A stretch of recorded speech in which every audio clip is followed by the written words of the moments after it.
เพราะว่าถ้าคำได้แหลมถ่อมทางถ่อมได้ปืนป่อหมุนอันใดเฮ็ดใดจ้างเลยกับมาเลยได้เป็นป่องจ้างเลี้ยงใจหู้หันถึงในตรานอีระดอดเสด็จมาลานเนี่ยเยอะกี่ผู้กูใครมากผู้นี่ป่านเขาเนี่ยก็ว่าตราเนี่ยในเฮ็ดมาเจมือเรียกมือเลี้ยงเจมือฉากในชิบสี่ชิบห้าชิบพวกคนอาฉากชิบเปียดในก็อยู่ในธรรมในเจ็ดว่านำกินเข้าในรายการมาก็เฮ็ดนะมือเปียช่างตรงนั้นนะในวันกันการหนึ่งมาเนี่ยจะมาเผียวกิกับเผียวเจ้าเฉาจะมาไปหล่าเขางือว่างือชูได้เข้ากินในปีนพระเนี่ยมาต้อนหันเผยบอกให้ช่างชูมกับวันกันกินเข้าเนี่ยตั้งแจ้งตั้งกรรมว่ากันน้ำหมักอารหัมก็อยู่ในเจ็ดในธรรมเจ็ดวันนำกินเข้านะในการมาจันหน้าน่ะมือเรียกในตั้งวาสนาหาตรานั่นหามาอยู่ตัวเพราะเท่าอาชาเจ็ดชิบไปเปลี่ยนชิบจำว่าอย่างที่มาป่องเจียงเลี้ยงแต่เนื้อตรานั่นนะก็เปื่อยช่างนั่นเนี่ยก็อันหู้ป่องเจียงเลี้ยงใจตัวทั่วพันถึงตราเนี่ยมันเปลี่ยนไหนไว้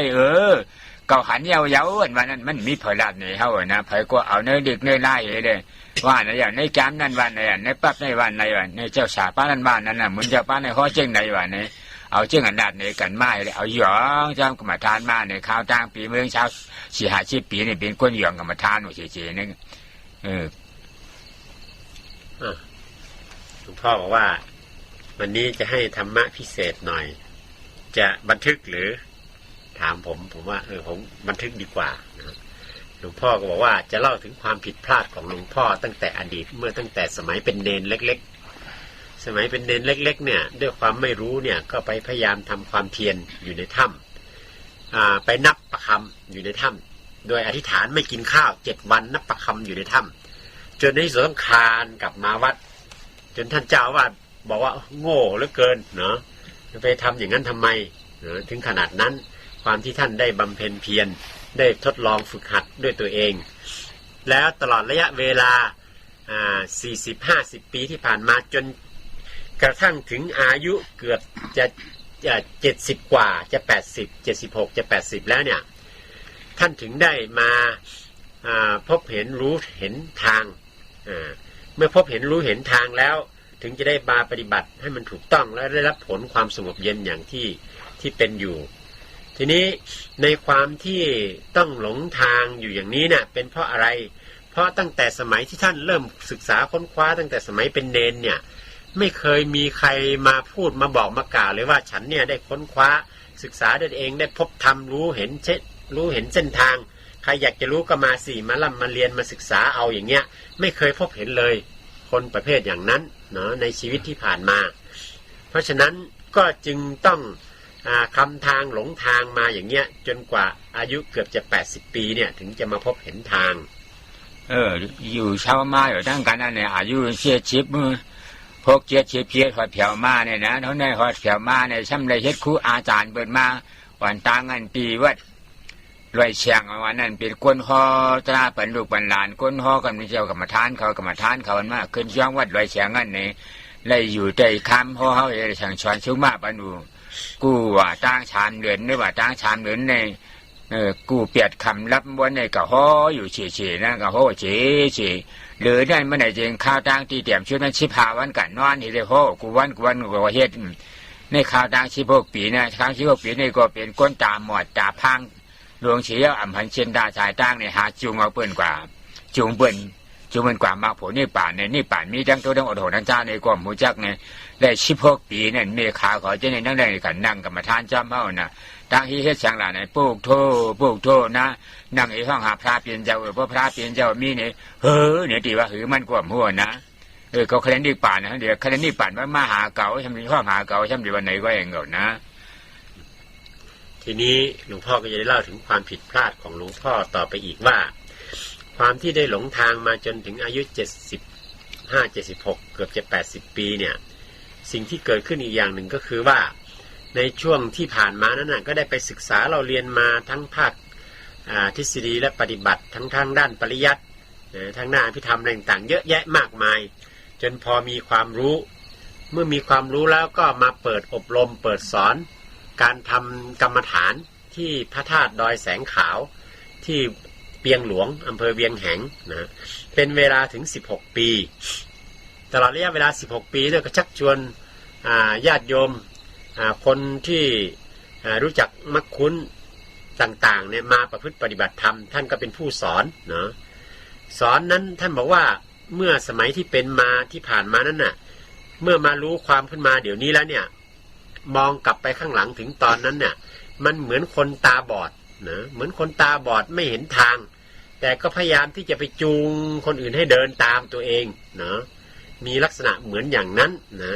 ได้หลงอยู่อย่างนั้นตั้ง16 ปีนะเป็นอาจารย์สอนกรรมฐานสอนวิปัสสนาเข้าใจว่าเป็นวิปัสสนาสิ่งที่ท่านสอนนั่นก็เอาลูกศิษย์ลูกหามาเจริญพุทโธพุทโธพุทโธอยู่อย่างนั้นนะโดยสำคัญว่าการเจริญอย่างนั้นแล้วมันจะพาให้ได้ถึงความสุขสงบเย็นต่างๆก็สอนมาอย่างนั้นแม่ชี2-3 คนนี่ยังเคยได้ไปนั่งกรรมฐานกับท่านอยู่สมัยที่ท่านสอนที่ดอยพระธาตุแสงขาวที่เปียงหลวงนะตรานั่นว่าเพราะว่ามิจฉาชัมมาว่านั้นเลยพระเป็นเจ้าในพอดีกับโมหะเพราะผู้หันก้อยเนี่ยมันมีนะเขาเนี่ยเขามิฉลาเนี่ยเขามีฉลาเขาเป็นเจ้าคนดีเนี่ยเจ้าวัดป้าพัทยามานั่นอาจารย์ที่เป็นเจ้าไอ้กี่ห้าเจ้าเขาเอาเขาเจ้านั้นเฮ็ดเป็นสาธกาชาเขียแล้วทานนี่เขาจะเอาตรานั่นในเขาเลยเป็นยานตายเอาพระเป็นเจ้าห้อนั่นในเขาก้มเลยพระเป็นเจ้ามาห้อตราอนัตตาในดอกวันเจ้าหาวันหาเจ้าเป็นยานตากันนั่งกันก็กที่เอาในเยาเนี่ยจะมาเอาตราตัวนี่นะทีนี้เมื่อประพฤติปฏิบัติธรรมอย่างนี้เนี่ยถ้าหากไม่มีครูบาอาจารย์สั่งสอนแนะนำเนี่ยมันก็จะเป็นอย่างนี้แหละมันก็จะหลงทางคำทางหาทางไปเรื่อยนั่นแหละค้นหาทางไปเรื่อยถ้าไม่มีพระพุทธเจ้าเกิดขึ้นในโลกไม่พบพุทธศาสนามันก็จะเป็นอย่างเงี้ยคำหาไปอย่างนั้นแต่ทีนี้ความที่หลวงพ่อได้พบเส้นทางนั้นมันเกิดขึ้นเมื่อหลวงพ่อได้ใช้ปัญญาพิจารณาว่าพิจารณานะแล้วได้ครูบาอาจารย์ของหลวงพ่อนั้นก็คือท่านปัญจวัคคีย์ทั้ง5หลวงพ่อได้มาพิจารณาข้อธรรมที่พระองค์ทรงตรัสสอนปัญจวัคคีย์ทั้ง5แล้วทำให้ปัญจวัคคีย์ทั้ง5นั้นได้บรรลุธรรมเป็นพระอรหันต์นั่นคืออนัตตลักษณสูตรท่านสอนเรื่องอนัตตาพระเจ้าสอนเรื่องอนัตตาท่านมาพิจารณาว่าพระเจ้าสอนเรื่องอนัตตาแล้วท่านปัญจวัคคีย์ทั้งหลายฟังแล้วก็ได้บรรลุธรรมท่านก็เลยวางคำสอนอย่างอื่นทั้งหมดเลยจากครูบาอาจารย์ทั้งหลายทั้งหมดนี้ไม่เอาละมาเอาที่พระพุทธเจ้าสอนตรงๆเลยก็คือเอาเรื่องอนัตตาเมื่อมาเอาเรื่องอนัตตาแล้วก็พิจารณาเข้าไปในกายในจิตของตนเองเนี่ยก็เอาแต่อนัตตาอะไรเกิดขึ้นมาก็อนัตตาลูกเดียวเนาะท่านก็ทำอย่างนี้นามันตีการในตนาเนี่ยเฮ้คือหนาเนี่ยวันหนึ่งในเป็นเดือน8 มื้อ 7 ค่ำในวันเดือน8 มื้อ 7 ค่ำนั่นเนี่ยได้หันแมวอันเขานั่นแมวหลวงมาครบพอมาครบแล้วเนี่ยเป็นที่เป็นแมวอันที่ข้างดีเหี้ยวเนี่ยมาครบแล้วเนี่ยจำที่ตายอันตายเนี่ยมาวางไว้หนังด้วยกรรมฐานอสุภะนะแมวอันนั้นป้อนที่ตายมาปิดจานน้ำมันตาลไหลลงกว่าทำเย็นอยู่ตายเอากำเนิดเนี่ยช่ำไปตายอยู่ช่ำขึ้นปิดทางถอยเข้าถอยออกนั้นไล่กะโจแมวโจมองเพราะโจมองแมวนั่นคุณเวียนปิดนี่เวียนโจมีแอวเนี่ยเพราะแอวนี่เอาตายองกันเนี่ยนะโอ้ตายในขานใจนายไว้เนี่ยเกิดเป็นคนมาเนี่ยก้นตายมาหลอมต้วยบอกหลอมต้วยมันได้บอกนะเปิ้นที่ตายนะมันที่คือตายเนี่ยพันที่บอกหันแมวนั่นตายเพราะว่าเนี่ยกลัวเนี่ย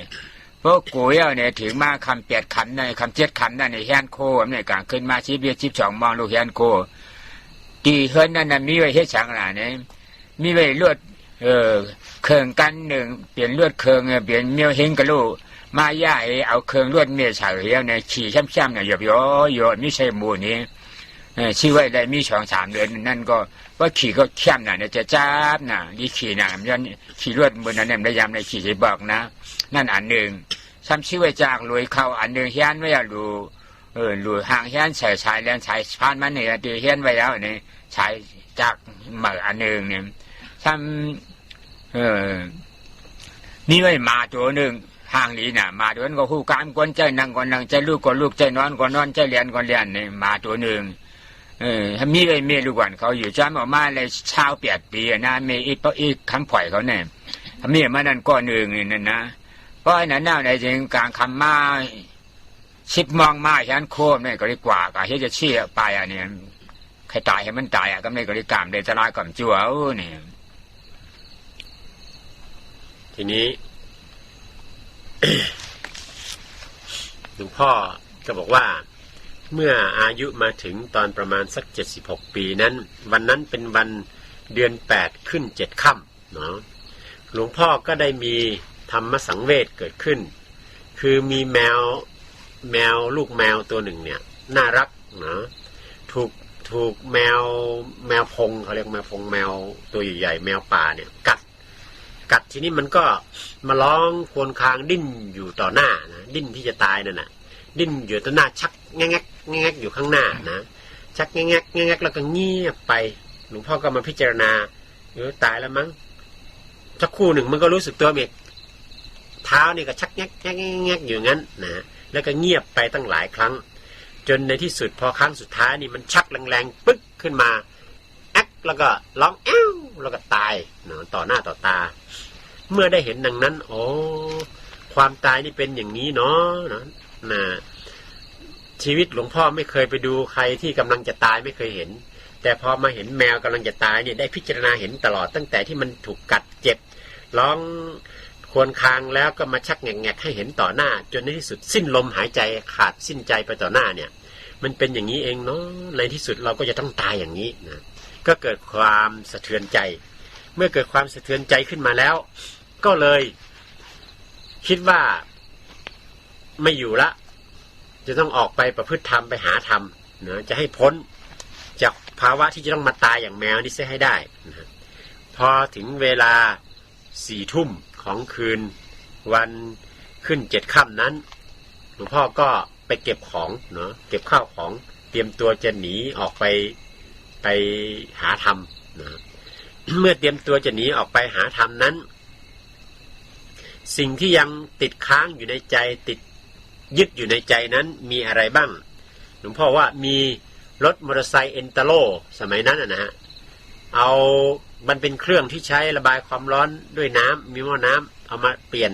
เอาเครื่องรถผู้หญิงใส่เนาะเครื่องธรรมดาที่ไม่ใช่ระบายความร้อนด้วยน้ำใส่แล้วก็ขี่แล้วมันหยบโอ้มันน่าเพลินเหลือเกินรถมอเตอร์ไซค์เนาะอันนั้นที่ติดใจอยู่อันที่สองคือลงสีข้าวกำลังติดตั้งเสร็จใหม่ๆจะคล้องสายพานสีข้าวได้แล้วเนาะยังไม่ทันจะได้คล้องสายพานสีข้าวแต่ว่าใกล้จะเสร็จแล้วอันที่สามคือหมาตัวหนึ่งน่ารักมากขนปุ้ยน่ารักมากรู้ภาษานะเรียกให้ทำอะไรก็ได้หมด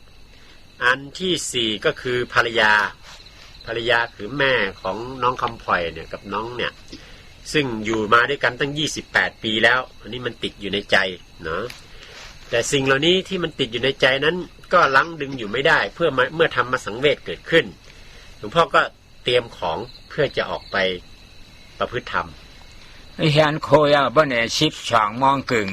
12 โมงครึ่งเนี่ยปวดเอากวดมือกูนั่นโอ้กูนะว่าปวดเอากวดเอาไม้อันเจ็บกวดไว้นั่นอยากตกคักเนี่ยเพราะอยากตกคักเนี่ยเมย์คำปล่อยเขาลูกมาเนี่ยชิงได้ช่วยช่างได้เนี่ยเฮียนถ้าขึ้นชุ่มนอนหลานเนี่ยเขาดีกว่าให้จะชี้ชิวเนี่ยอะโหล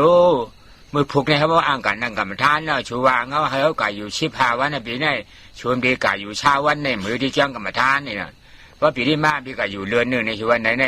เขาพอฉันโคแต่ดีกว่ามือผูกในชวนมาดีกว่าให้คือเนี่ยดูก่อนเจี๊ยบผ้าเนี่ยก็ไอเจ้าขา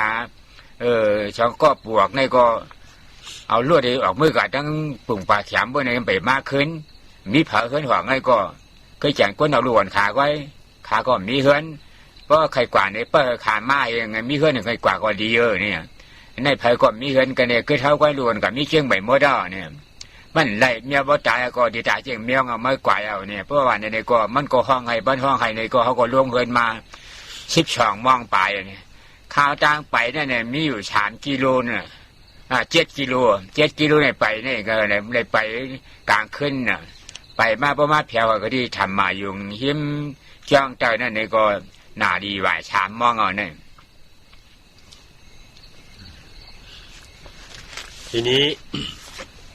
เมื่อเก็บข้าวของเพื่อเตรียมจะออกไปบวชเป็นฤาษีปฏิพฤติธรรมอย่างนั้นก็ไปเก็บกรดเนาะพอได้ไปเก็บกรดไอ้ไม้ที่ขวางกรดเนี่ยมันเกิดตกกรกลงมาพอตกกรกลงมาภรรยาของท่านนั้นก็สะดุ้งตื่นขึ้นมาถามว่านี่จะทำอะไรท่านก็บอกว่าจะไปบวชเป็นฤาษีปฏิบัติธรรมแล้วภรรยาของท่านก็บอกว่าอดีตภรรยาเนาะก็บอกว่า ลูกเลี้ยงของเราในแก้วนี่ก็ไม่อยู่เข้าไปในเมืองพม่านู่นเนาะยังไม่กลับมาเลยข้างบ้านนี่ก็ไม่มีอยู่คนเดียวลูกๆก็ไปอยู่เมืองเชียงใหม่ซะหมดแล้วเนาะท่านก็ไม่ฟังพอไม่ฟังภรรยาอดีตภรรยาท่านก็ร้องไห้เนาะร้องไห้ขอร้องเนาะท่านก็ไม่ฟังเมื่อไม่ฟังแล้วก็แม่ภรรยาท่านก็บอกว่าก็ไหนสัญญากันไว้ว่าจะให้ทางฝ่ายภรรยาของท่านเนี่ยไปอยู่วัดจำศีลสัก15 วันนะกลับมาแล้วค่อยเปลี่ยนกันแล้วท่านจะไปปฏิบัติธรรมสัก20 วันอย่างนั้นจะสลับกันอย่างนั้นทำไมไม่เอาอย่างนั้นล่ะท่านก็ไม่ยอมบอกว่าท่านจะไปบวชเป็นฤาษีละปฏิบัติธรรมแล้วก็เลย เอาของได้แล้วก็ออกเดินทางจากบ้านตั้งแต่ตอนประมาณเที่ยงคืนครึ่งนะเดินทางไปที่บนยอดดอยพระธาตุแสงขาวระยะทางประมาณ7 กิโลเมตรเดินไปทั้งคืนก็ไปถึงยอดดอยแสงขาวเมื่อเวลาประมาณตี 3เนาะตอนเช้าเพราะเพียวกับกันนั่งกันนั่งกรรมสมาธิกันเลยนั่งสมาธิเนี่ยถ้ามีย่อเก่าเวยหนาร่วมขาเน็ตร่วมขาเนี่ยเปิ้ลนั่งม้อกึ่งม้องกาเนี่ยเน็ตปินร่วมกับมังพอกไงน้ำปอนั่นกันนั่งก็ซ้ำนั่งไล่ที่ถือน้องก็เรียนนั่งกรรมฐานเนี่ยจังแต้มดีกว่าขาเน็ตเนี่ยก็ขจายมันตายเอาซ้ำบ้าเฮ็ดคือก็เขาเนี่ยได้ตายก็อย่างลือฉีตายเนี่ยก็มีตั้งสังเอาตั้งนานเนี่ยมีตายอันเดียวก็เพราะเขาตายในกรรมฐานในคำไรมากผลในบ้านเมืองก้นก็ได้ก็เลยเมืองผิวนี่ตั้งใจเชื่อเงินจังแต้มดีอธิษฐานว่าเดี๋ยววันมือในมือโจถึงเหลือนเก่ามนก็ตีนั่งกรรมฐานในหาตราพระเปลี่ยนเจ้าอันหันมาดิงก็ไม่หย่องพ่อทีนเหยพ่อหันพ่ออ่ำหันมาในเดี๋ยวเหลือนเปียดม้วนเอาเหลือนเก่าม้วนได้เมื่อตัวออกว่าก็ได้กินข้าวม้วนวันหนึ่งแคบน้ำนม1 กวักตายให้มันตายละเนี่ยพอออกว่าหันมาในจริงก็เดี๋ยวเขาฉานปุ้งหนึ่งเฉลี่ยทั้งผ้าทั้งมีดนี้ทั้งไพ่ขึ้นหูลอยไม่ย่อมบินก็อยู่ลอยบุญเพราะว่าอยู่บุญว่าในจริงกินข้าวน้ำนม1 กวักน้ำนมบุญก็ได้กิน3 ตาเพราะเขาฉานปุ้งหนึ่งเชียงเงี้ยวไว้ในเลยแหลมหันตราไว้ในจริงเกาดีกินหนังไม่หนังต่อใครตายก็เลยให้น้ำตายแล้วเนี่ยเตรียมดีกันเนี่ยพอเตรียมดีก็ในหามองก็ถึงมากขึ้นกับจุลูกน้องก็ดีจ้องทำไมอยู่กันเนื้อเนี่ย ทีนี้เมื่อเดินทางไปถึงตอนตี 3แล้วท่านก็ไปถึงใกล้ๆบริเวณยอดดอยแล้วท่านก็ไปนั่งภาวนาอยู่ทีนี้ความที่นั่งภาวนาอยู่นั้นเนื่องจากเดินไปไกล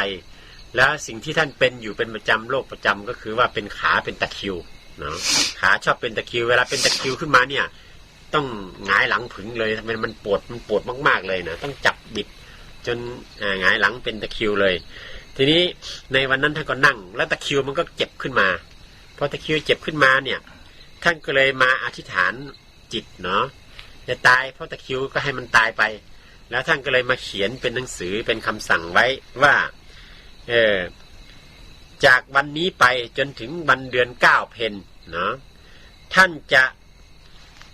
ตั้งใจประพฤติปฏิบัติธรรมจะไม่ย่อท้อถอยนะจะตั้งใจประพฤติปฏิบัติธรรมให้มันเห็นธรรมถ้าหากว่าถ้าประพฤติปฏิบัติไปแล้วจนถึงออกพรรษาเนี่ยไม่เห็นธรรมท่านจะเอาข้าวสาร1 ถังติดตัวไปแล้วขึ้นไปอยู่บนยอดดอยนะในป่าข้างบนน่ะชื่อยอดดอยห้วยผักเรือนหรืออะไรเนี่ยแล้วก็ข้าวสารที่เอาไปนั่นน่ะวันหนึ่งเนี่ยจะเอาหุงกิน1 กระป๋องน้ำนมนะกระป๋องน้ำนมหุงกินอย่างนั้นนะกินกับอะไรเมื่อกี้จำไม่ได้แล้วจนกว่าข้าวนี้จะหมดนะถ้าหากยังไม่บรรลุธรรมอีกก็จะไม่กลับลงมาตายให้มันตายถ้าข้าวหมดแล้วก็จะไปเก็บกินเปลือกไม้หัวมันนะเอามาต้มมากินนะค้นคว้าหาธรรมอยู่ในป่าอย่างนั้นอ่ะไม่ยอมกลับลงมาจนกว่าจะได้ธรรมเมื่อตั้งปณิธานอย่างนั้นแล้วพอถึงตอนประมาณ5 โมงเช้าท่านก็เดินขึ้นไปหาที่ลูกศิษย์ลูกหาท่านอยู่ที่ศาลาบนยอดดอยแสงขาวเนาะเพราะแถวในศาลาเนี่ยกันลูกน้องมีอยู่17นั่งกรรมฐานมันนั่นนะเขาก็ปองออกมาครับ5 โมงไปเอากลางนั้นอารู้ที่ชาวบ้านขึ้นเนี่ยที่ให้เหือในโต๊ะทากเนี่ยเขาที่ให้จะเชื่อเนี่ย เพราะอันที่เฮ็ดเชี่ยเนี่ยจักเอาเรียกกันมีในท้องออกข้อในเขาเนี่ยอันเป็นไรเขาอยู่เนี่ยได้เนี่ยเพราะเดินฉีดเดินหามาเนี่ยเพราะว่าเขาตายเนี่ยก็เจ็บหรือก็เผาไปทีละมันมีอย่างเขาได้ตายไว้เฮ็ดทีก็มันตายไว้มันฮิตมันทุชังแทงเยอะอะเขาเนี่ยเพราะวันนั้นในก็เขาก็กลางวันมากลางอะไรมากินข้าวในเขาช่างอ่อนกันเฮ็ดปันเจ้าพอเขาไปไม่หันหน่วยเจ้าอันนั้นนะมีเฮ็ดปันเจ้าพอเฮ็ดปันเจ้าอันนี้กลางวันกดตัวเขาก็เย้าเอาเจ้าอันมีหกศอกกุณาเห็นพอยี่เจ้าเย้าอันนี้ก็พอเหมือนอย่างมานุ่งพายาเช่ในถาหูจัดพานุ่งพายาเช่พอนุ่งพายาเช่มันใจเนี่ยดีอ่ะเนี่ยอันที่ฐานได้ว่าหนึ่งก็เหลือนบนอ่ำไรตระเลยกินคำมุนวันนึงแค่เป็นวางก็ขี่เจอตัวนั้นออกว่ากินน้ำนมวันหนึ่งอย่างนั้นทำป้อมกินเฮ็ดช่ำเลยว่าออกชอบเย้านี่ก็ขี่เจอก็ตัวออกว่าเนี่ยได้คำเดียกินจางนอนกัดกับกินเอาป้าเข้าขึ้นห้วยขึ้นลอยกับอยู่ในชื่อห้วยปลายลอยเมื่อนี้ในตัวกินเข้าก้องน้ำนมฉามบ้านนั่นก็กูเย้าเขาช่ำเลยกินเชียงเย้าในช่ำดีกินหนังไม่หนังต่อกันเอาก็ช่ำกูก็ไม่น่าเปลี่ยนกูเชียงเจ้าเนี่ยดีชีวิตนาในจ้างกรรมฐานงั้นเลยเจ้าเนี่ยจ้างว่าที่เฮือนก็ใจจับปีลูกวันกับมีเชียงใหม่ก็ใจติดปีลูกวันนั้นออกเมืองไทยนั่นก็ใจติดที่โคกก็ใจติดที่มาก็ใจติดจับมันก็ดีก็มาก็ได้กินข้าวหมูกำรถเครื่องเขานั่นเนาะก็ช่ำเชยหลายรถเครื่องกันไม่ช่ำบ้าโอ้ฉีเขานั่นไปเย้าไปเลยเฮ็ดถ้ามันว่าไม่รู้วันเขาได้อยู่จ้ำเผารู้ก็มีเชียงใหม่เมื่อกี้มันก็เหลือไว้มาย้ำก่อนได้ชาเปียดปีเย้านี่เอาเจอเนี่ยปุงเตียนเนี่ยจางลาดนางเมืองกวนเนี่ยนะตั้งหรือจังมาเนี่ยจางลาดเหมือนอูเมียจ่ายในกำจัดหน้ารู้ก่อนนะวันไหนนั่งกับมาทันนั่งอะไรบุกโทเลยก็อำไรเข้าออกได้ก็อำไรยึบหนอพ้องหนอในก็อำไรเลย14ขึ้น14ไว้ในอำกินอำนอนตอนที่กินข้าววันเฮ็ดนั่นดี14ขึ้น14วันอำรับนอนในบอกนะอำไรทีนี้พอไปถึงบนศาลามีลูกศิษย์ลูกหาที่มาภาวนาอยู่บนศาลาบนพระธาตุแสงขาวเนี่ยประมาณ17-18 คนพอไปถึงท่านก็ไปพูดกับลูกศิษย์เอาหนังสือที่เขียนไว้ออกมาแล้วบอกว่าเนี่ยเราได้ตั้งอธิษฐานตั้งปฏิญาณไว้อย่างเนี้ยนะทีนี้ลูกศิษย์ลูกหาทั้งหลายก็บอกว่าโอ้จะเป็นไปได้หรือนะจะเป็นไปได้หรือท่านก็ว่าจะทำอย่างเงี้ยเป็นไปได้จะไปบวชเป็นฤาษีประพฤติธรรมนะวันนี่จะกินขนมก้อนหนึ่งกับน้ำนมนะแล้วถ้าขนมกับน้ำนมหมดแล้วจะเอาเข้าถ้ายังไม่ได้ทำก็จะขึ้นไปอยู่บนยอดดอยห้วยผักเรือนนู่นน่ะแล้วก็จะเอาข้าวสารเนี่ยเมื่อกี้ผมแปลผิดนะ1 กระป๋อง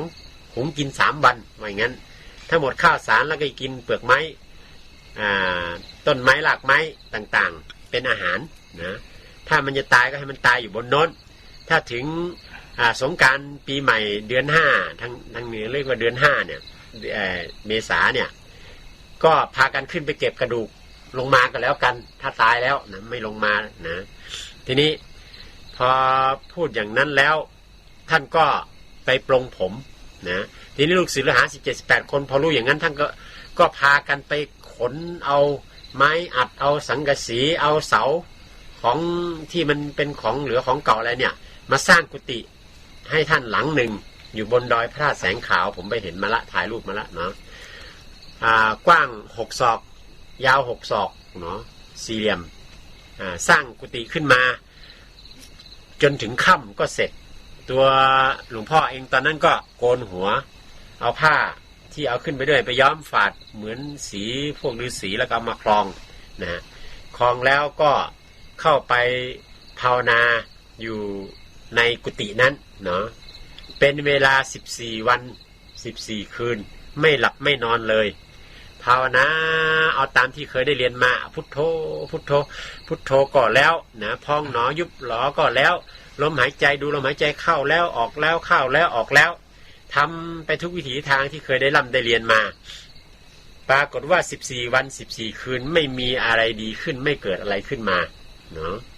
เพราะอะไรว่าชุกันหน้านี้เอาในแถวถึงมือพวกนี้ก็มือพวกนี้ได้เปลี่ยน8 คำถึงมาวัน7 คำเหมือนไหนนี่อย่างกับจู้เขาได้เอาเย้าจะได้เอาเฮ็ดยังไง เก่าเนี่ยจังไห้จังนาลันยินผ่านนั่นตลาเนี่ยมีเอาบางก็พาเหรียญเจ้าเหรียญแล้วอันเก่าเฮ็ดมาใช่เนี่ยอันเก่าที่ฐานมาเนี่ยเก่าเฮ็ดยาวๆเนี่ยในใจนั่นก็มีนะยินผ่านก็มีข้อขมก็มีกูเมียวเพราะไม่ได้เกิดดอกมาเพราะเกิดดอกมานั่นเลยก็การด้านในเขาพระด้านในเขาเจ้าพอเฮาที่เอาชังลาเนี่ยจะด้วยอาชีพผ้าเนี่ยอาชีพผ้าวางประโยชน์ด้วยใครมากผลนี่ป่านเนี่ยเขาใครรู้มากผลนี่ป่านก็จังหนูด้วยอาชีพผ้าให้ฉังเนี่ยเขาด้วยช่างด้วยช่างก็ไปรัดชาชัมมาเขาเนี่ยเตรียมเจ้าชาเลตีกับเจ้าชามหาจีมหาโจก็มั่วเมืองมันเมืองเมียนมีจะชี้เหมียนหมอนเขาหยัดนั่นเป็นเชียงเงี้ยก็เอาว่าเพราะเขาไล่มากไล่ผัวเขาไล่มากไล่ผัวเขาก้มไล่มากไล่ผัวเขาก้มไล่มากไล่ผัวเขาได้หาตราเหม่อยาวเนี่ยนะเพราะถึงวันเปียดคำมหาตราเหม่กันเลยมหาตราเหม่เนี่ยมีตราเนี่ยพระเปลี่ยนเจ้าพ่อเป็นเจ้าวิกี่หาเจ้าว่า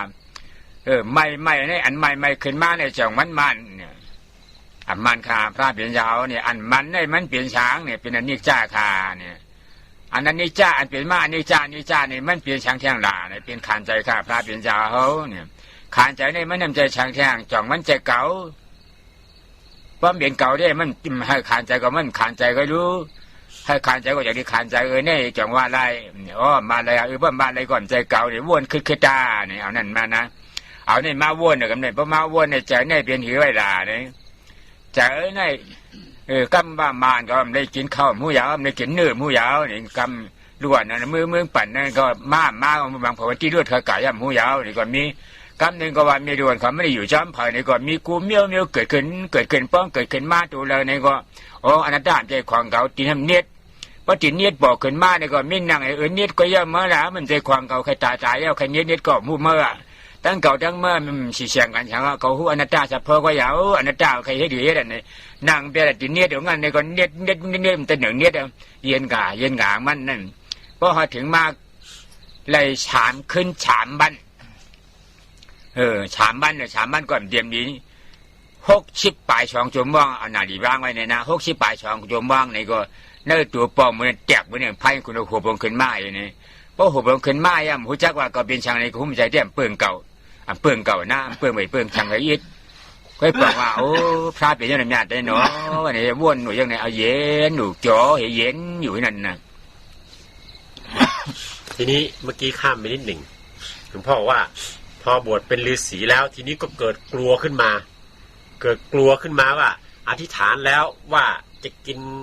วันหนึ่งจะกินขนมกินน้ำนมแล้วหมดนี่แล้วถ้ายังไม่ได้ทำก็จะเอาข้าวสารถ้าถึงออกพรรษาก็จะขึ้นดอยไปเนี่ยมันนึกถึงคำอธิษฐานคำที่ไปบอกลูกศิษย์ลูกหาแล้วเกิดกลัวขึ้นมาเกิดเป็นทุกข์ใจขึ้นมาแล้วทุกข์ใจแล้วพอมันก็ฟุ้งซ่านไปในเรื่องรถมอเตอร์ไซค์เรื่องเครื่องสีข้าวที่ยังไม่เสร็จเรื่องหมาที่รักมากเรื่องภรรยาที่บ้านอยู่คนเดียวมันคิดฟุ้งไปฟุ้งมาจนพูดไม่ออกพูดไม่เป็นเลยเนาะเป็นทุกข์มากนะเพราะตัวเองได้ลั่นสัจจวาจาไปแล้วว่าจะทำอย่างนี้ก็กลัวจะไม่สำเร็จทีนี้เมื่อทำอย่างนั้นแล้วพอเมื่อทำอย่างนั้นแล้วท่านก็เลยมาประพฤติปฏิบัติอยู่14วัน14คืนอย่างที่ว่าเนี่ยทำอย่างเต็มที่ทำอย่างอุกฤษประพฤติอย่างอุกฤษครูบาอาจารย์ทั้งหลายที่สอนมาสอนยังไงก็ทำประพฤติเต็มที่เมื่อมันถึง14วัน14คืนแล้วไม่ได้ผลก็ถึงวันที่7ค่ำ8ค่ำเนี่ยจะถึงมาอีกรอบหนึ่งก็ลูกศิษย์ลูกหาก็มาหาเนาะมาหาแล้วท่านก็บอกว่าโอ้ไม่เอาละวิธีการปฏิบัติต่างๆที่เคยได้ร่ำได้เรียนมาครูบาอาจารย์ที่เคยสั่งสอนมาท่านเลดีเซียดอที่อยู่เมืองย่างกุ้งก็ดีครูบาอาจารย์ท่านอื่นทั้งหลายทั้งหมดที่เคยไปเรียนธรรมมาทั้งหมดเนี่ยท่านฤาษีอูเมนมีหมดถึงพระอาจารย์ยันตะถึงใครต่อใครทั้งหมดที่เคยได้สอนเรื่องพุทโธเรื่องอะไรมาทั้งหมดเนี่ยไม่เอาละกรวดน้ำเนาะกรวดน้ำขอขมาทั้งหมดเลยไม่เอาจะหาวิธีใหม่หลวงพ่อว่าอย่างนี้ลูกศิษย์ลูกหาว่าก็ถามนะลูกศิษย์ลูกหาคนหนึ่งชื่อตาลหลูก็ถามว่าหลวงพ่อจะท่านจะเอาอะไรล่ะท่านฤาษีจะเอาอะไรจะเอาอสุภกรรมฐานหรือท่านก็บอกว่าไม่เอาอสุภกรรมฐานไม่เอาจะเอาทำที่ พุทธเจ้าสอนแล้วคนได้บรรลุถึงมรรคผลนิพพานนั่นน่ะทีนี้พอพูดอย่างนี้แล้วท่านก็บอกว่าท่านจะเอาทำที่พุทธเจ้าสอนปัญจวัคคีย์แล้วปัญจวัคคีย์บรรลุมรรคผลนิพพานนั่นแหละจะทำอันนั้นเนาะทำมันอื่นๆนี่ก็กรวดน้ำให้ครูบาอาจารย์ทั้งหมด พอว่าอย่างนั้นแล้วจากนั้นท่านก็มาเอาอนัตตลักษณะสูตรหรือเรื่องอนัตตานั่นแหละมาเจริญพิจารณาว่าเมื่อครั้งพระองค์ทรงแสดงปฐมเทศนานั้นพระองค์ก็ได้ตรัสถามปัญจวัคคีย์ทั้งหลายว่ายกตัวอย่างท่านยกตัวอย่างไว้ว่าอันความเจ็บปวดร้อนที่เกิดความร้อนที่เกิดขึ้นมานั่นน่ะมันเป็นยังไงพวกเธอทั้งหลายเห็นเป็นยังไงปัญจวัคคีย์ก็ตอบว่ามันเป็นอนิจจังพระเจ้าข้าคือมันเปลี่ยนแปลงไปเปลี่ยนแปลงมาอยู่ตลอดเวลาเมื่อมันไม่เที่ยงนะมันเป็นอนิจจังมันไม่เที่ยงเมื่อมันไม่เที่ยงอย่างนั้นแล้วเธอไปยึดไปถือมันเป็นอะไรขึ้นมามันเป็นทุกข์พระเจ้าข้ามันเป็นทุกข์ขังพระเจ้าข้าเมื่อมันเป็นทุกข์อย่างนั้นแล้วเนี่ยที่เธอทุกข์อยู่อย่างนั้นเนี่ยเธอสามารถจะบอกจะกล่าวจะสั่งจะแก้จะไขจะบังคับบัญชาอะไรมันได้ไหมไม่ได้ข้าพเจ้าข้าไม่ได้พระเจ้าข้าก็เป็นอนัตตาเนาะเมื่อท่านเห็นเป็นอนัตตาอย่างนั้นแล้วเนาะบรรดาปัญจวัคคีย์ทั้งหลายก็ได้เข้าใจข้อธรรมว่าธรรมทั้งหมดทั้งปวงเนี่ยมันเป็นสิ้นสุดที่อนัตตาก็ได้ความบรรลุถึงความเป็นพระโสดาบันอย่างนั้นท่านก็เอาธรรมข้อนั้นมาพิจารณาแล้วพระพุทธองค์ก็ทรงแสดงธรรมต่อไปแสดงเรื่องอนัตตลักษณะสูตรให้ปัญจวัคคีย์ฟังในวันต่อๆไปนั้นก็ได้บรรลุธรรมกันเป็นลำดับจนครบทั้ง5 องค์หลวงพ่อก็เอามาประพฤติปฏิบัติอย่างนั้นนะหลวงพ่อว่าเป็นเวลาประมาณ3 วันหลวงพ่อเอานาฬิกาตั้งไว้เนี่ยจับเวลาดูแล้วเนี่ยเป็นเวลาประมาณ62 ชั่วโมงหลังจากที่หลวงพ่อมาเจริญการพิจารณาอนัตตาอะไรเกิดขึ้นก็อนัตตาเจ็บปวดเกิดขึ้นอนัตตาคิดถึงหมาก็อนัตตาคิดถึงภรรยาที่บ้านก็อนัตตาคิดถึงลูกที่ไปในเมืองปั่นยังไม่กลับมาเขาจะฆ่าตายแล้วหรือเปล่าน้อพอมันผุดขึ้นมาอย่างนี้ก็พิจารณาลงเป็นอนัตตาหมดนะคิดถึงลงสีก็พิจารณาลงไปมันก็เป็นอนัตตามันไม่มีอะไรเป็นของเราสักอย่างปล่อยวางโมดอย่างนี้62 ชั่วโมงในกายนี่มันก็แตกเปี้ยนะเหมือนไฟลุกพรึบเดียวทีเดียวแตกเปี้ยหายไปแต่ท่านก็ไม่รู้สึกว่ามันมีอะไรเกิดขึ้นแต่ว่าพอมันมีอาการอย่างนั้นแล้วรู้สึกมันเบาๆเย็นสบายเป็นปิติเป็นสุขเป็นชื่นชมยินดีอยู่เบาอยู่แต่ไม่รู้ว่ามันคืออะไรเนาะเมื่อไม่รู้ว่ามันคืออะไรท่านก็บำเพ็ญความเพียรพิจารณาต่อไปอีกพ่อมนก็อาจารย์ว่าเก่าเลสราในกรมหูจักหัวเย็นๆในใจในวันนี้พึกนั่งอยู่ดิกๆกะแทงโจมองหนึ่งเพราะกะแทงโจมองหนึ่งยาวเนี่ยช่ำขึ้นเปลี่ยนแทงกรรมหนึ่งเหมือนนั้นก็เพราะเปลี่ยนแทงกรรมในหูมาเนี่ยใจเนี่ยพอถึงมาก2อันเนี่ยใจเนี่ยอ้วนอ่อนใจเนี่ยแห้งบ่ห่าวแห้งนะใจโลภะโทสะโมหะนั้นมีอยู่ก็เอาโอ้อ่อนงามเหมือนเนี่ยก้นข้อก้นหนาวเนี่ยเย็นอยู่โอ้เลสรายาวอยู่กับเนี่ยเจ้ามังพอเป็นสราพระเป็นเจ้าว่าเป็นนายเอาก็ว่าพระเป็นเจ้าเหรียญว่าเหรียญอยู่ใจเย้าทางได้ในวันไหนว่าหนังในเสียย้ำฉิบดังกะแทงตัว12 โมงมาเนี่ยลูกกะเข้าห้องชมเมื่อเข้าห้องชมขึ้นมาหนัง12 โมงตัวถึง5 โมงพอ5 โมงมากลางไหนมาเนี่ยปวดมาในหูเนี่ยว่าหมออย่างเหมือนนี่มือเสียงสั่งเพราะว่านั้นในตัวเนี่ยแจกเหมือนนี่ไพ่คนเราไม่หูบลงขึ้นเพราะเราไม่หูบลงขึ้นเมื่อไหร่เจออันมือว่ามือชิ้นเจอลูกเก่ามีเก่าเฮิรนเก่าเนี่ยหมาเก่าเชียงโคกเก่าเลือดเคืองเก่าว่าฉันเอาหาลายเป็นกำเดียวกับเป็นชักเดียวกำเดียวกันเลือดลูกก็มีก็มีเฮิรนก็มีมาก็มีเอาเย้าลงกว่าเนี่ยโจมชื่อจ่อมวนอยู่เนี่ยมีข่าวตั้ง4 วันพอข่าวตั้ง4 วันมาเนี่ยจังมาเกิดแทงพอมาเกิดแทง4 วันเนี่ยเจี๊ยบเนี่ยกูในห้องเรามาจำจะมาหัวใจเนี่ยเพราะใจมาหัวใจคนเราเจี๊ยบบงกานี่ก็เอาลีเฉียดตัวถึงวันมือเดียวเนี่ยเลยมาเฮ็ดคู่อาจารย์ลูกเฮียนก็พึกเนี่ยเอาหมากเอาผัวเขาเลยเอาลาอาดไปนั่นเลยจำหลังตราอันทบมามีอย่างไหนทีนี้พอมันเกิดขึ้นครั้งแรกนั้นท่านก็ไม่รู้ว่ามันคืออะไรนะยังไม่รู้ว่าตัวเองเนี่ยมาทำมันเกิดขึ้นแล้วเนาะมันเป่าเย็นสบายอยู่งั้นเมื่อไม่รู้ไม่มีใครมาบอกอะไรต่างๆท่านก็นั่งทำความเพียรต่อไปอีกนั่งพิจารณาทำต่อไปอีกหลังจากนั้นไปอีกประมาณ1 ชั่วโมงเนาะมันก็มีอาการเหมือนที่เกิดครั้งแรกแต่มันแรงกว่านะ แตกทุบขึ้นมานะมีอาการเจ็บแป๊บแล้วมันหายวับไปอย่างนั้นน่ะมันแตกทำลายไปหมดเลยขันเนี่ยหายเงียบไปพอหายเงียบไปแล้วกลับคืนมารู้สึกตัว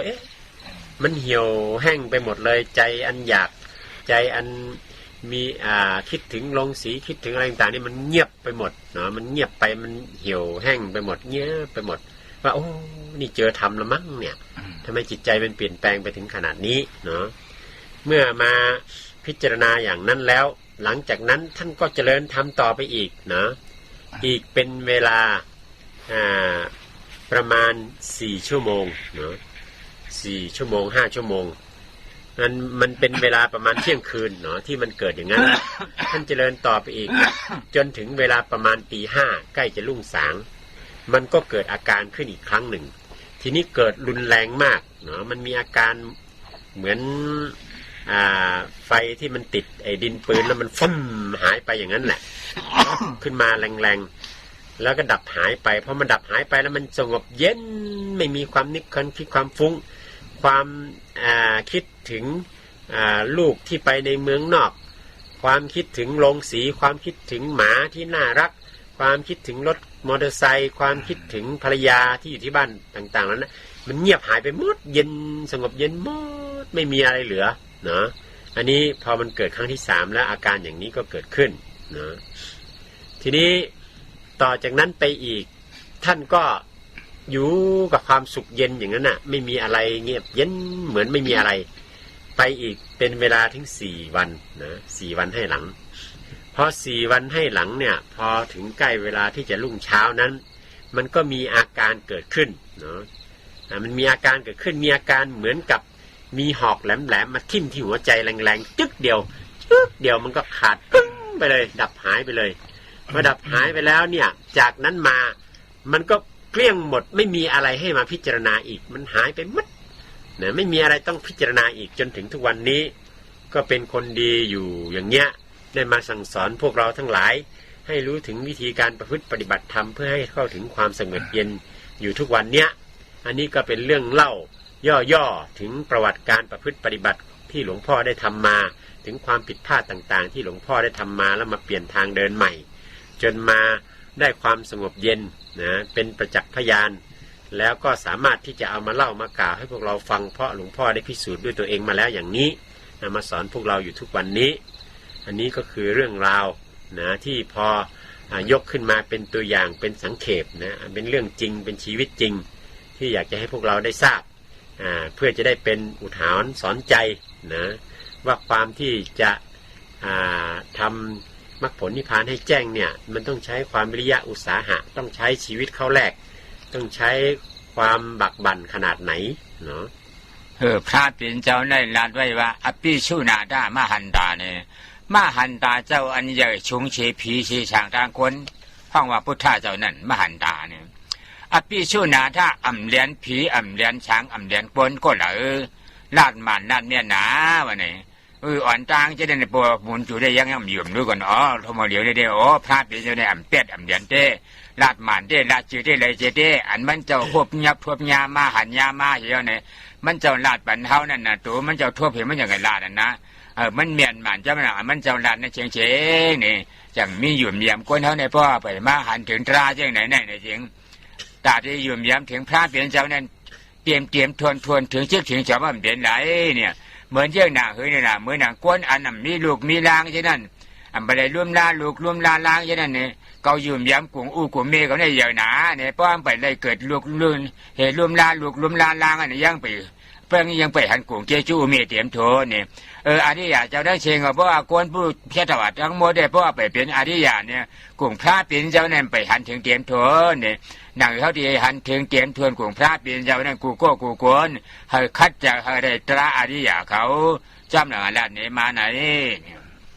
ทีนี้พอถึงวันที่หลวงพ่อได้พิสูจน์ธรรมด้วยตัวเองจนครบถ้วนอย่างนี้แล้วเพราะหลวงพ่อก็นึกถึงคำของพระสัมมาสัมพุทธเจ้าที่ท่านว่าพระพุทธเจ้านี้เป็นอภิสุนาทะมหันตาเนี่ยว่า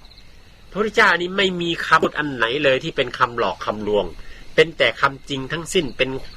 คำจริงที่ยิ่งกว่าคำจริงใดๆเนาะอันนี้คือลักษณะของพระพุทธเจ้าหลวงพ่อก็ เชื่อขึ้นมาเต็มอกเต็มใจเลยว่าที่พระพุทธองค์ทรงสั่งสอนมานั้นน่ะพระพุทธองค์ทรงค้นหาเป็นเวลาอันยาวนานก่อนจะได้พบธรรมอันวิเศษอันนี้เมื่อได้พบด้วยพระองค์เองแล้วพระองค์จึงอาจหาญที่จะมาประกาศนะให้พุทธบริษัททั้งหลายได้รู้ความอาจหาญในการประกาศธรรมของพระองค์นั้นน่ะมันมีความหนักแน่นไม่มีคำไหนเลยที่เป็นคำที่เป็นคำหลอกคำลวงมันเป็นความจริงทั้งสิ้นมันเป็นสัจจะทั้งสิ้นอย่างนี้หลวงพ่อก็ได้ทราบซึ้งขึ้นมาด้วยตัวเองณเวลานั้นเองเมื่อทราบซึ้งขึ้นมาด้วยตัวเองแล้วก็เช่นเดียวกันเมื่อหลวงพ่อได้พิสูจน์ด้วยตัวเองจนแจ่มแจ้งแจ่มชัดอย่างนี้แล้วก็จึงเป็นลักษณะอย่างเดียวกับที่พระสัมมาสัมพุทธเจ้าท่านทรงเป็นก็คืออาจหาญที่จะกล้าประกาศธรรมต่างๆเหล่านี้ให้หมู่ชนลูกศิษย์ลูกหาทั้งหลายได้ฟังได้รู้นะได้เห็นความจริงซึ่งในเรื่องนี้ก็เหมือนกันหลวงพ่อก็บอกว่าอันความที่เราจะบอกว่าเราเนี่ยซาบซึ้งถึงคุณขององค์สมเด็จพระสัมมาสัมพุทธเจ้าเป็นอย่างยิ่งไม่มีอะไรเท่านั้นอันเมื่อเรายังไม่ได้บรรถึงไม่ได้ถึงธรรมไม่ได้บรรลุไม่ได้พิสูจน์อย่างที่พระเจ้าทรงได้ถึงนั้นคำพูดเหล่านี้มันเป็นเพียงแต่คำพูดไม่หนักแน่นเพราะยังไม่ได้ประสบการณ์จริงด้วยตัวเองอุปมาอุปไมยเหมือนคนที่บอกว่าฉันเนี่ยรู้จักบุญคุณของแม่อย่างที่สุดไม่มีอันใดเท่าเนาะพระคุณแม่ไม่มีอันใดเท่าเขาพูดออกมาอย่างนั้นโดยที่ตัวเขาเองยังไม่เคยมีลูกคำพูดอันนั้นน่ะยังเป็นคำพูดที่ยังไม่จริงแต่ต่อเมื่อใดเขาได้มีลูกได้เบ่งลูกออกมาด้วยตนเองแล้วเนาะได้พบความทุกข์ยากลำบากในการที่จะดูแลลูกเกิดลูกเลี้ยงลูกนั้นแล้วเขามาพูดว่าโอ้คุณของพ่อแม่เนี่ยมากมายขนาดไหนเนี่ยฉันรู้แล้วถ้าอย่างนั้นน่ะถึงจะเป็นคำพูดที่เชื่อถือได้ดังนั้นท่านทั้งหลายที่ท่านจะได้เห็นถึงคุณของพระสัมมาสัมพุทธเจ้าโดยประจักษ์แจ้งชัดแก่ใจตนเองนั้นเป็นหน้าที่ที่จะต้องประพฤติปฏิบัติธรรมเนี่ยให้มันจนถึงที่พระสัมมาสัมพุทธเจ้าท่านได้ไปถึงเมื่อถึงตรงนั้นแล้วท่านก็จะเห็นพระพุทธเจ้าท่านก็จะเห็นคุณของพระพุทธเจ้าว่ามีมากมายขนาดไหนอันนี้จึงเป็นข้อธรรมที่หลวงพ่ออยากจะเอามาฝากมาบอกมากล่าวให้พวกเราทั้งหลายที่มาประพฤติปฏิบัติธรรมให้ได้รู้ให้ได้เป็นอุทาหรณ์สอนใจให้ได้เป็นคติเตือนใจเนาะเพื่อให้เป็นกำลังใจที่จะได้ประพฤติปฏิบัติด้วยความวิริยะอุตสาหะไปให้ถึงจุดหมายปลายทางคือมรรคผลนิพพานที่สงบเย็นเหมือนอย่างที่พระพุทธเจ้าเหมือนอย่างพระอริยเจ้าทั้งหลายหรือที่หลวงพ่อได้เดินทางไปถึงที่หมายอันนั้นให้เราทั้งหลายได้ไปถึงที่หมายอันนั้นทุกท่านทุกคนปกติชาวว่าก้าปุกโกเจ้านั่นมันเหมือนนางอากาศชาวไว้ก้ามาชาวไว้ก้าชมาชบุท่าเขาเจ้านะไม่ใช่มันเหมือนน่ะเนี่ยมันปรามีเนี่ยมันน่ะมีมักคานเนี่ยนะปรามีกันได้มันมีมันมีอันว่าหนึ่งที่ได้โหดท่วมยาก็หลีก็เมียเลยตรามากราผู้ชีได้เลยยาก็นั่นเดี๋ยวช้องได้ถ่อมยี่เนอตราอันมันจ้างมันกับมานั่นเลยเฮ็ดถ่อมจ้ำจ้างด้านกับมันเจ้าเลยเฮ็ดมานั่นเลยเฮ็ดถ่อมเอาถามเนี่ยเลยอยู่มีอำนาจถือชี้นี่เอาเฉยคอห้าเนี่ยไล่จ้างไล่กรรมมันพระเป็นเจ้าห้อยมีชี้มาปฏิปตาเนี่ยไล่จ้างกรรมซ้อมมันเนี่ยจริงตักที่เลยมากเลยผูมันเอาในขามปืนมันเฉียวเนี่ยเอาวิทยาชัตตี้สมาชังกับป้าสมาดิที่ตราสีโตเป็นแห้งหลวงมันทีดีกว่าชมาว่าอย่าม่านว่าไม่มีเชิงงานเนี่ยเพราะว่าเปลี่ยนกรรมให้มันเป็นวิทยาเป็นป่าดีว่าวิทยาเนี่ยวิราทัดอียาตาวิรานั่นว่าหัตถานานะอียาเนี่ยมีจางหัตถาหาอย่างใครตายใจก็เยี่ยวล้านั่นว่านั่นมีจางหัตถานเปลี่ยนว่างไว้เจอก็เช่นนั้นห้องวิทยานั่นนะวิทยาชัตตี้ในช่ำอ่ำลงเลื่อมไปวนความพันถึงสมาชิกก็บ้าวนสมาธิที่ตัวตราสีตัวนะสมาธิในอ่ำดูกะหือเนี่ยเพราะมีตราสีตัวในประเดี๋ยวจริงมากโผนี่ป่านนั้นเตือนว่าจักไรกูโก้เนี่ยพระเป็นเจ้าพ่อมาหนังไหนทีนี้ มาถึงเราทั้งหลายที่เป็นปกติสาวกเนี่ยความเป็นปกติสาวกเนี่ยไม่มีเรื่องบารมีมาขีดขั้นไม่มีเรื่องบารมีมาขีดขั้น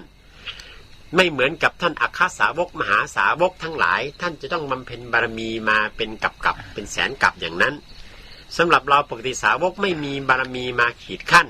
มีแต่เพียงว่าขอให้ได้เกิดมาได้พบพระอริยเจ้าเนาะคือท่านที่ได้บรรลุธรรมตั้งแต่โสดาบันขึ้นไปจนถึงอรหันต์นี่แหละเมื่อได้พบพระอริยเจ้าแล้วได้ฟังธรรมจากท่านนะได้ฟังได้ศึกษาข้อธรรมจากท่านเมื่อได้ฟังได้ศึกษาข้อธรรมจากท่านแล้วอันที่สามมีความเชื่อว่าพระพุทธเจ้ามีจริงมรรคผลนิพพานมีจริงพระพุทธพระธรรมพระสงฆ์นี่มีจริงนะมีความเชื่ออันที่สี่มีความใส่ใจมีมนสิการมีความใส่ใจต่อข้อธรรมคำสอนที่ได้ศึกษาจากท่านนั้นอันที่ห้านำข้อธรรมคำสอนที่ท่านแนะนำสั่งสอนนั้นมาลงมือปฏิบัตินะเมื่อเอาข้อธรรมคำสอนของท่านมาลงมือปฏิบัตินั้นสิ่งที่จะเป็นเหตุให้เกิดความสำเร็จได้เข้าถึงมรรคผลนั้นมีอะไรมีวิริยะมีสติมีสัมมาทิฏฐิมีสัมมาสังกัปปะมีสัมมาสมาธินะฮะทีนี้ที่สำคัญจริงๆนั่นคือตัววิริยะวิริยะมาจากคำว่าวีระบวกอิยะอะไรเนี่ยนะฮะซึ่งแปลว่ามีความกล้าหาญนะที่จะต่อสู้กับความยากลำบากไม่ท้อถอยนะมีความเพียร นั่นเองมีสติที่คอยหนุนปัญญาสัมมาสังกัปปะไม่ลืมการพิจารณาในทุกสภาวะนะในทุกสิ่งทุกอย่างเมื่อไม่ลืมการพิจารณาอย่างนั้นแล้วสัมมาทิฏฐิก็จะเกิดขึ้นคือเห็นสภาวธรรมตามความเป็นจริงเห็นอนัตตาตัวสัมมาสมาธินั้นไม่สำคัญเท่าไหร่ตัวสมาธินั้นมันเป็นเพียงตัวที่ไปหนุนให้เห็นความจริงอยู่ต่อเนื่องนานๆนะมันเห็นความจริงต่อเนื่องนานๆจนในที่สุดมรรคญาณผลญาณเกิดก็ย่อมจะได้รับผลของการประพฤติปฏิบัติอันนี้เป็นวิสัยของปกติสาวกทั้งหลายถ้าเป็นไปตามลักษณะทั้ง5อย่างที่กล่าวมาแล้วมีวิริยะความเพียรมีสติไม่ลืมการพิจารณาจนเกิดสัมมาทิฏฐิแล้วจดจ่ออยู่กับความเห็นสภาวธรรมตามความเป็นจริงไม่ขาดสายไม่ช้าไม่นานมรรคญาณผลญาณก็เกิดอันนี้คือทางเดินของปกติสาวกที่จะไปถึงความสงบเย็นคือมรรคผลนิพพานธรรมะบรรยายในคืนนี้เป็นธรรมะบรรยายพิเศษก็ขอยุติเพียงเท่านี้